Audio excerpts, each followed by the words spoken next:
Hi guys, అందరికీ స్వాతంత్ర దినోత్సవ శుభాకాంక్షలండి. స్వాతంత్ర దినోత్సవం అనగానే చాలా మెమరీస్ కళ్ళ ముందు కదలాడుతూ ఉంటాయండి. మా elementary school, high school, college స్టడీస్లో ఆగస్ట్ 15th అంటే చాలా బాగా ఎంజాయ్ చేసేవాళ్ళమండి. మనకి ఫ్రీడమ్ వచ్చిన రోజు అంటే చాలు అదొక దేశభక్తి పొంగి పొర్లిపోతూ ఉండేదండి లోపల నుంచి. అంటే మన టీచర్స్ చిన్నప్పటి నుంచి మనకి చెప్పిన, మనకి ఎలా ఫ్రీడమ్ వచ్చింది అవన్నీ చెప్పడం, అవన్నీ కూడా నన్ను చాలా ఇన్స్పైర్ చేసేయండి. చాలా బుక్స్ చదివేదాన్ని, ఆ దేశభక్తి గీతాలన్నీ వినేదాన్ని. చాలా ఇష్టం అండి అవన్నీ. అంటే పేట్రియాటిక్ సాంగ్స్ అంటే కూడా నాకు చాలా ఇష్టము. వాళ్ళ జీవిత చరిత్రలు చదవడం అన్నా కూడా చాలా ఇష్టం అండి. ఇప్పుడు కూడా ఏ బుక్ దొరికినా కూడా వదలకుండా చదువుతూ ఉంటాను. ఇంకా ఎలిమెంటరీ స్కూల్ స్టడీస్లో అయితే స్కూల్కి వెళ్ళటము, చాక్లెట్స్ అవి తీసుకోవడము. ఒక సత్యనారాయణ మాస్టర్ అని ఉండేవాళ్ళు మాకు. మా ఎలిమెంటరీ స్కూలు స్టడీస్లో ఏంటంటే 1 to 5th standard okay master అండి. ఆ మాస్టర్ ఒక్కళ్ళే ఉండేవాళ్ళు మాకు. మొత్తం ఆయనే చెప్పేవాళ్ళు అనమాట. స్టూడెంట్స్ కూడా పెద్ద ఎక్కువ ఉండేవాళ్ళం కాదండి. మొత్తం కలిపి ఒక 30 స్టూడెంట్స్ ఉండేవాళ్ళమేమో first standard to 5th standard. First to 5th నాకు అక్కడే అయిపోయిందండి స్టడీసు. ఆ తర్వాత 6th to 10th జిల్లా పరిషత్ గర్ల్స్ హై స్కూల్లో చదువుకున్నానండి. చింతలపూడి అనమాట మా ఊరు, నియర్ బై ఏలూరు. అయితే చింతలపూడి గర్ల్స్ హై స్కూల్లో చదువుకున్నప్పుడు స్టడీస్ అంటే కూడా బాగా ఇంట్రెస్ట్గా ఉండేదండి నాకు. టీచర్స్ అందరూ కూడా చాలా లైక్ చేసేవాళ్ళు. ఇంకా ఆ రోజులే వేరేండి, చెప్పుకుంటే కొంచెం వింతగా ఉంటుందేమో కానీ అక్కడ అప్పుడు చాలా బాగుండేదండి. ఆ రోజులైతే చాలా బాగుండేది. తర్వాత 9th స్టాండర్డ్ 10th స్టాండర్డ్ మాత్రం నేను స్కూల్ ఎస్పీఎల్గా వర్క్ చేశానండి. 9thలో సెకండ్ ఎస్పీఎల్, 10thలో ఫస్ట్ ఎస్పీఎల్. అప్పుడు ఆటోమేటిక్గా ఇవన్నీ January 26th వచ్చినా, August 15th వచ్చినా, October 2nd వచ్చినా కూడా పూర్తిగా హాలిడేస్ ఏమి ఉండేవి కాదండి మాకు. ఎందుకంటే ఫ్రీడమ్ ఫైట్ గురించి, మనకు ఫ్రీడమ్ ఎలా వచ్చింది అని తెలియాలని కంపల్సరీ స్కూల్ ఓపెన్ చేసేవాళ్ళు అండి. ఓపెన్ చేసి ఒక 2 hours ప్రేయర్లో టీచర్స్ అందరూ మాట్లాడేవాళ్ళు, హెడ్ మిస్టర్స్ మాట్లాడేవాళ్ళు, తర్వాత టీచర్స్ మాట్లాడేవాళ్ళు. ప్రేయర్లో ఈ దేశభక్తి గీతాలన్నీ పాడేవాళ్ళము. అలా అయిన తర్వాత అప్పుడు బయలుదేరి మళ్ళీ ఇంటికి వచ్చేసేవాళ్ళం అండి. జెండా వందనం చేసి ఫ్లాగ్ హాస్టింగ్ అయిన తర్వాత ఇంటికి వచ్చేవాళ్ళం అండి. అంతేగాని ఆ రోజు పూర్తిగా హాలిడే మాత్రం మేము ఎప్పుడు ఉండేది కాదండి. కంపల్సరీ ఆ రోజు కంపల్సరీ స్కూల్కి వెళ్ళాలి అనే ఒక ఇంటెన్షన్తో ఉండేవాళ్ళం అండి. ఆ రోజు హాలిడే, ఇంక ఈరోజు స్కూల్కి వెళ్ళక్కర్లేదు అని ఉండేది కాదండి. కంపల్సరీ స్కూల్కి వెళ్ళేవాళ్ళం అండి. స్కూల్కి వెళ్ళి ఫ్లాగ్ హాస్టింగ్ చేసుకున్న తర్వాత ఏమన్నా ఇస్తే తీసుకునే వాళ్ళము. అందరము కలిసి చక్కగా దేశభక్తి గీతాలు అవి పాడుకునేవాళ్ళం అండి. అసలు చాలా బాగుండేయండి ఆ దేశభక్తి గీతాలన్నీ. నేను అన్నీ ఇప్పుడు వెతుక్కుంటున్నాను అనమాట. ఆ సాంగ్స్ అన్నీ యూట్యూబ్లో ఉన్నాయా, గూగుల్లో ఉన్నాయా అని వెతుక్కుని నేను స్టేటస్లో పెట్టుకుంటున్నానండి ఆ సాంగ్స్ అన్నీ. అలా నాకు చాలా ఇష్టం అనమాట ఆ సాంగ్స్ అంటే. ఆ తర్వాత నేను కొన్ని సాంగ్స్ మా పెద్ద పాపది క్రిస్టియన్ మేనేజ్మెంట్ స్కూల్ అండి, మిషనరీ స్కూలు, డీపాల్ స్కూల్ అని స్టీల్ ప్లాంట్ టౌన్షిప్లో ఉంటుంది. అది ఐసిఎస్సి సిలబస్సు. వాళ్ళు LKG to 10th అదే స్కూల్లో చదువుకున్నారండి మా చిల్డ్రన్ ఇద్దరు. అయితే నేను మా పెద్ద పాపకి August 15th కంపల్సరీ ఒక దేశభక్తి గీతం నేర్పించి పంపించేదాన్ని అండి. తను స్టేజ్ మీద ప్రజెంట్ చేసేదండి. ప్రజెంట్ చేసి కంపల్సరీ ఏదో ఒక first or second prize compulsory తీసుకునేదండి.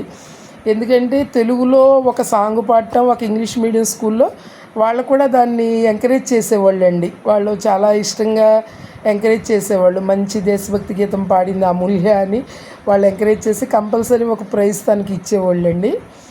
అలా చాలా బాగుండేదండి. కానీ ఇప్పుడు పిల్లలకేమి అలాగా మనకి ఫ్రీడమ్ ఎలా వచ్చింది ఏంటి ఇవన్నీ కూడా మనకి తెలియదండి. ఇప్పుడు ఏంటోనండి, ఎడ్యుకేషనే ఇంపార్టెంట్ లాగా అయిపోయింది. పోనీ ఎడ్యుకేషన్లో కూడా ఏమన్నా నాలెడ్జ్ ఉందా అంటే అది కూడా ఒక 50% లేదండి. ఒక 50% ఏదో జాబ్ కోసమో దేనికోసమో చేస్తున్నారు. కానీ హెల్పింగ్ నేచరు నేర్చుకోవడము, ఇతరులకు సహాయపడటము, ఎవరైనా ఆపదలో ఉంటే ఆదుకోవడము, ఇలాంటివి ఏమి ఇప్పుడు పేరెంట్స్ కానీ టీచర్స్ మరి తెలీదు. టీచర్స్ సంగతి అయితే నాకు తెలియదు కానండి. పేరెంట్స్ అయితే మాత్రం 100% చెప్పట్లేదండి.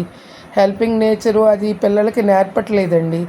అవన్నీ నేర్పితేనే మనం దేశానికి, మనకి ఫ్రీడమ్ వచ్చినందుకు మన దేశానికి, అంటే ఎవరో చేయట్లేదు మనము చెయ్యక్కర్లేదు అనుకోవడానికి లేదండి. ఈ రోజున ఈ సమాజం ఇలా నడుస్తుందంటే 50% హెల్పింగ్ నేచర్ ఉన్నవాళ్ళు కూడా ఉన్నారు కాబట్టి ఈ రోజున సమాజము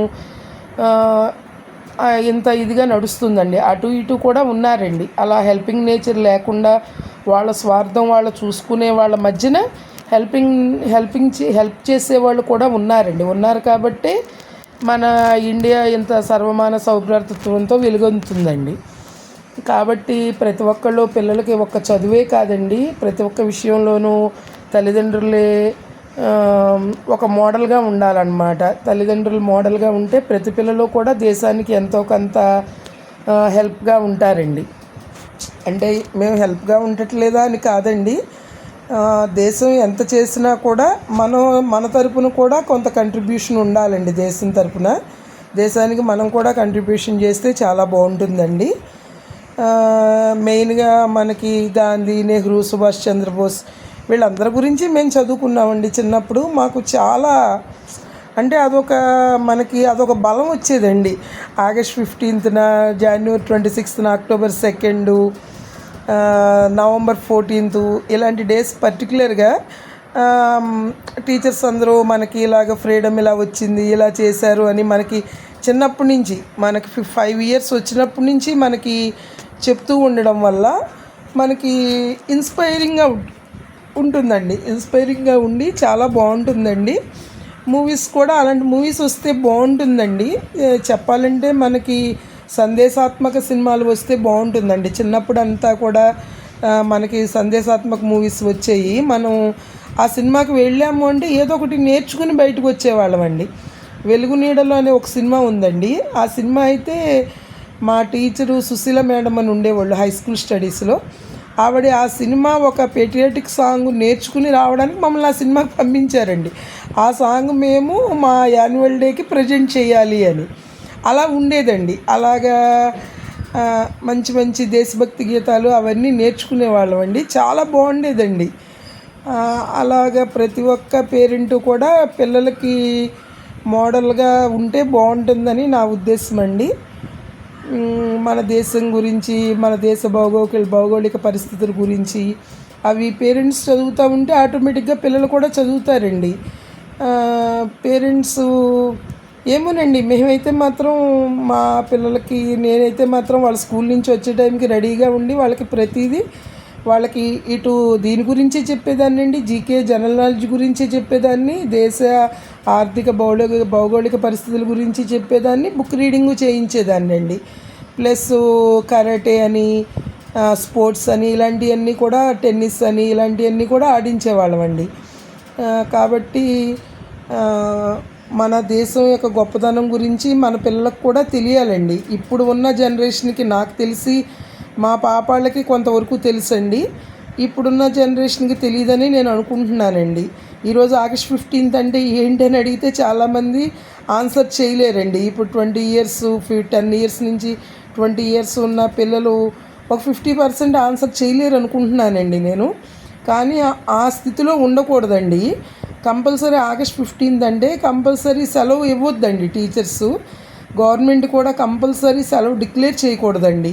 ఒక 2 hours స్కూల్కి వచ్చి ఫ్లాగ్ హోస్టింగ్ చేసి మనకి ఫ్రీడమ్ ఎందుకు వచ్చింది అని తెలుసుకుని తర్వాత పంపించేయండి. ఓ 2 hours తర్వాత పంపించేసేయండి. పూర్తిగా హాలిడే తీసుకోవడం వల్ల మనకి ఈ డేస్ ఎందుకు ఇంపార్టెంట్ అనేది పిల్లలకి తెలియట్లేదండి. ఏదో చదువుతున్నారు, పోరాటం చేస్తున్నారు, ఇదే కానీ ఇలాంటి ముఖ్యమైన విషయాలు ప్రతి ఒక్కరికి తెలియాలండి. అది పేరెంట్స్ అయినా తెలియపరచాలండి. ఈ రోజుల్లో పేరెంట్స్ కూడా అంత నాలెడ్జీ లేదు, అంత ఓపిక లేదండి నాకు తెలిసి. కాబట్టి టీచర్స్ అయినా కూడా, గవర్నమెంట్ అయినా పూనుకుని ఈ ముఖ్యమైన రోజులు, మనకు దేశానికి సంబంధించిన ముఖ్యమైన రోజులు పూర్తిగా సెలవు ఇవ్వకుండా మార్నింగ్ 2 hours వచ్చి ఫ్లాగ్ హోస్టింగ్ చేసుకుని ఆ రోజు యొక్క ముఖ్య ఉద్దేశము పిల్లలకి తెలియపరిచి పంపిస్తే బాగుంటుందని నా ఉద్దేశం అండి. నా వీడియో నచ్చితే మాత్రం లైక్ చేయండి. Okay guys, thank you. అందరికీ కూడా స్వాతంత్ర దినోత్సవ శుభాకాంక్షలండి.